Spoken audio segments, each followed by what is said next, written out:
Let's do some Python on hardware news. The news this week is that we are wrapping up the 2025 CircuitPython call for features, requests. What are we doing? I think technically it's over, but you can still squeeze one in if you really.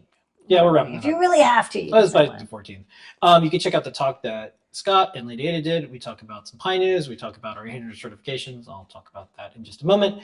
And all of the things that are going on. KiCad is a conference coming up. I'm actually talking to them right now. We're going to see if there's virtual talks.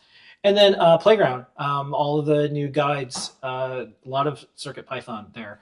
But this week, I wanted to ask you, Ladyada, what did you want to see in CircuitPython in 2025?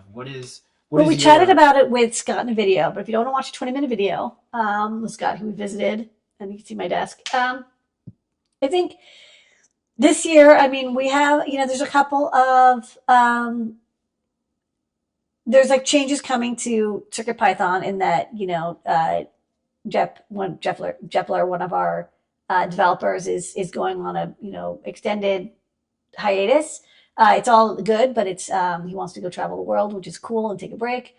And also Scott's going to be out on leave for some of this year, and so this is a good year to not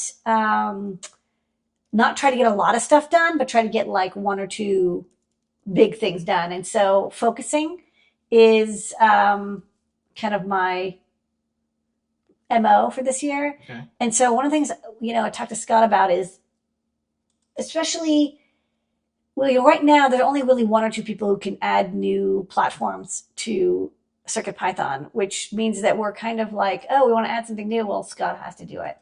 And like maybe Dan can help and other people can help, but really it's kind of like the lead dev is the only person who can do it. But that means we're limited. Like we can't add new boards as they come out because we'll never keep up with all the hardware. And so adding a, real-time operating system layer like Zephyr might be the way to do it.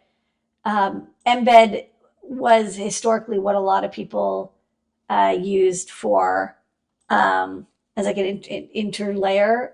It's an ARM project, but Embed is officially dead. FreeRTOS is not really an SDK layer. It's really just an RTOS that you use with an existing SDK. Zephyr has a lot of promise. I'm starting to see it pick up some steam. So, what Scott's doing, and I'm kind of encouraging, is seeing what it would take to add Zephyr as a supported like plugin layer for CircuitPython, so that when there's new hardware that comes out, as long as it's Zephyr compatible, we can basically get it up and running very quickly with CircuitPython, which I think would be kind of cool and would open us up to supporting like 1,000 new boards. Yeah, I like that focus because the future is new hardware. The new business is the business. So. It is new business, but it's also there's too much new hardware for us to keep up with. And I'll be completely honest with you. We have a lot of companies that come to us and they say, oh, we really want you to add support for this board in CircuitPython. We want you to develop hardware with it. And I'm like, I can't develop hardware with your chip if there's no easy way to use it. And adding CircuitPython takes 6 months. And I say, well, here's how much it would cost. The person's like, do you pay your people? It's like, I tell people what it costs to pay for a developer or two to add a new chip. And they're like, oh, we thought you would just do it for free. And I'm like, no. And also everything we do is open source. So everything, when you do this, we're putting it out there for the world, for others to use and build businesses around and everything. We never want to say we're not doing it because someone else might use it. So when we do something, we commit to it, and that means 1,000 flowers bloom. So there are companies that are sponsoring work on stuff, but this is something that we want to do. So there's more hardware, more chips. When something new comes out, like the latest and greatest from like Nordic, boom, it just works with our stuff. So that's what we want to do. Okay. We'll see. I mean, it's kind of in the beginning, but it's promising so far. And, I would love to be able to add new boards, but like, I don't have 6 months straight, but it's like, if it was a weekend thing, there's a chance that I would be able to do it. It wouldn't support like every peripheral, but you would maybe get digital I/O, analog input, maybe some PWM or timer output, maybe SPI and UART. So we'll see. Okay. All right. Don't forget, you can get the newsletter delivered to you. Yes, you.